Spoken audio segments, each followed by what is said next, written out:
সঠিক পথে আসার সুযোগ করে দেন, তৌফিক দিয়ে দেন।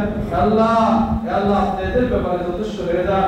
এরা আমাদের ভাই, আল্লাহ আমাদের কেউ না কেউ, আল্লাহ আমরা তাদেরকে ফেলে দিতে চাই না মাওলা, এদেরকে আপনি সঠিক পথে আসার সুযোগ করে দেন মাওলা, তওবা করার সুযোগ করে দেন মাওলা। আল্লাহ এদেরকে আলেমদের তত্ত্বাবধানে কোরআন হাদিস ভিত্তিক কাজ করা। উনি এই ঘটনা ঘটানোর পরেও উনি তাদের জন্য দোয়া করছেন, রহমতের দোয়া করছেন এবং তাদের হেদায়েতের দোয়া চাচ্ছেন আল্লাহর কাছে। কতটুক মন মানসিকতা হইলে এবং কত বড় মনের অধিকারী হইলে এমন একজন আলেম তিনি এরকম দোয়া করতে পারেন তাদের জন্য। 17 তারিখ দিবাগত রাতে যে ঘটনা তারা ঘটিয়েছে, বিশেষ করে টঙ্গীর ময়দানে ঘুমন্ত অবস্থায়, ইবাদতরত অবস্থায়, নামাজরত অবস্থায় এই সমস্ত তাবলিগি সাথী ভাইদের উপর এবং মাদ্রাসা তলেবুল ইলমদের উপরে, আলেমদের উপরে তারা অতর্কিত হামলা করেছে। হামলা করে তারা নজিরবিহীন দৃষ্টান্ত স্থাপন করেছে। সারা বিশ্বে এরকম কোনো ঘটনা নাই যেখানে নামাজরত অবস্থায় অথবা তসবিহ তাহলিল অবস্থায়, ঘুমন্ত অবস্থায় এরকম হামলা করেছে তারা।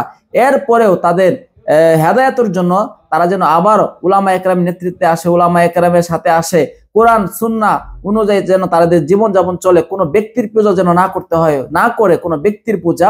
সেজন্য আমাদের উস্তাদরা, আমাদের আলেমরা তারা কি করছে? দোয়া করছে, মসজিদে তাদের জন্য দোয়া করছে। তার দৃষ্টান্ত জ্বলন্ত উদাহরণ হলো আমাদের মাওলানা জুবায়ের সাহেবের।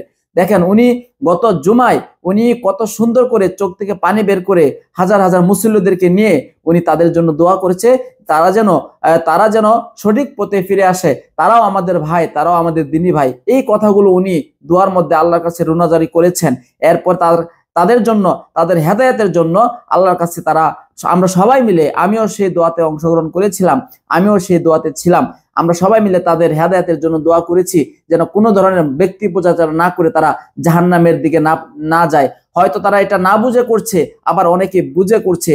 যারা না বুঝে করছে অনেকেই তারা আলেমদের সাথে আসছে, কোরআন হাদিসের পক্ষে আসছে।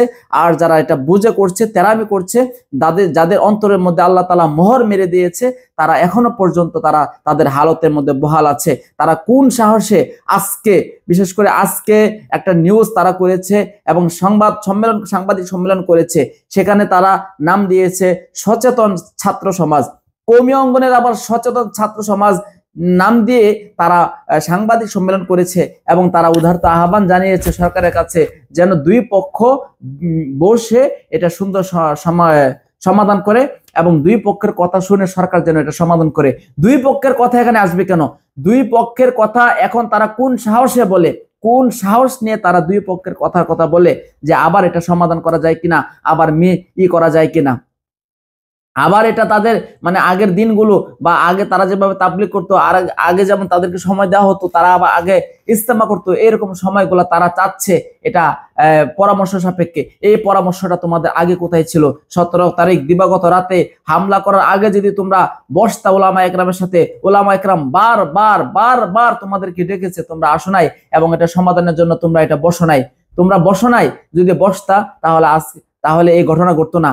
আর তোমরা যেহেতু এখন বসতেই চাচ্ছ, তাহলে এই ঘটনাটা তোমরা কেন ঘটালা? আজকে 4জন ভাই কেন শহীদ হইতে হয়েছে? আগে তার জবাব দিবা, তারপরে তোমাদের সাথে কথাবার্তা। তোমাদেরকে আল্লাহ তাআলা যদি হেদায়েত দেয় এবং উলামা একরামের সাথে আসো তাহলে ওয়েলকাম, আর যদি না আসো তাহলে তোমরা তোমাদের জায়গায় থাকবা। তোমরা বাংলাদেশের কোনো জায়গায় আর কোনোদিন তোমাদের এই সন্ত্রাসী কার্যক্রম পরিচালনা করতে পারবা না, কোন ধরনের সন্ত্রাসী কার্যক্রম পরিচালনা করতে পারবা না। এটা উলামা একরামের নির্দেশ এবং এটা মুরব্বীদের আদেশ। এটা বাস্তবায়ন হবে। তোমরা মনে করিও না 2018 সালে তোমরা আলেমদেরকে হত্যা করে সাধারণ তাবলিগি ভাইদের উপরে হামলা করে তোমরা পার পেয়ে গিয়েছিলা। আবারও তোমরা কিছুদিন পরে আবার 6 মাস 1 বছর পরে আবার শুরু করেছিলা এবং প্রত্যেক এলাকায় তোমরা এরকম সন্ত্রাসী কার্যক্রম পরিচালনা করেছিলা। তোমরা ভেবো না 2018 সালের মতো আবারও তোমরা 2024-এ তোমরা এই ঘটনা ঘটানোর পরেও তোমরা তোমাদের সন্ত্রাসী কার্যক্রম পরিচালনা করতে পারবা। তোমাদেরকে স্পষ্ট করে দিচ্ছি তোমাদের জন্য, তোমরা যারা বুঝো না, তোমরা যারা জানো না, তোমাদের জন্য আমাদের আলেমরা, সাধারণ মানুষ এবং তৌহিদি জনতা তোমাদের জন্য, তোমাদের হেদায়েতের জন্য আল্লাহর কাছে দোয়া করছে। আল্লাহ পাক যদি তোমাদেরকে হেদায়েত দেয় তোমরা অবশ্যই উলামা একরামের সাথে কোরআন হাদিসের সাথে আসবা। আর যদি হেদায়েত না দেয় তাহলে তোমরা ব্যক্তির পূজার সাথে তোমরা একাত্মবদ্ধ থাকবা এবং ব্যক্তির পূজায় তোমরা করে যাবা। আর ব্যক্তির পূজা যারা বাংলাদেশে করবে তাদের বাংলাদেশের জায়গায় তাদের ঠাঁই হবে না, ইনশাআল্লাহ হবে না, ইনশাআল্লাহ তাদেরকে ঠাঁই দেওয়া হবে না। ইনশাআল্লাহ এটা আমরা বদ্ধপরিকর এবং এটা আমরা বদ্ধ প্রতিশ্রুতি নিয়েছি, তাদেরকে আর বাংলাদেশের জায়গাতে 1 ইঞ্চি জায়গাতে তাদেরকে সুযোগ দেওয়া হবে না ইনশাআল্লাহ। ইনশাআল্লাহ ভিডিওটি সর্বোচ্চ শেয়ার করে দিবেন। আজকে একটি ঘটনা ঘটেছে, তারা সচেতন ছাত্র সমাজ হয়ে তারা কিভাবে সংবাদ সম্মেলন করে বলে যে উলামা একরাম এবং তাবলিগের ভাই মূল দ্বারা তাবলিগি ভাইদের আমরা সব একসাথে হতে চাই। আরে এটা তো আগে বলা দরকার ছিল, এখন কেন তোমরা এই কথাবার্তা বলো, এরকম ধরনের কথাবার্তা বলো? এই কথা আর গ্রহণযোগ্য হবে না, গ্রান্টেড হবে না। তোমরা এই সময় সুযোগ হারিয়ে ফেলেছো, তোমাদেরকে আর সুযোগ দেওয়া হবে না। তোমরা ব্যক্তির পূজা ছেড়ে যদি আলেমদের সাথে আসতে পারো, কোরআন হাদিসের সাথে আসতে পারো, তাহলে তোমাদেরকে মোস্ট ওয়েলকাম জানানো হবে। আর নচেত তোমাদেরকে বাংলাদেশের জমিন থেকে বয়কট করা হয়েছে, কিয়ামত পর্যন্ত হবে ইনশাআল্লাহ। ভালো থাকবেন সবাই, আসসালামু আলাইকুম।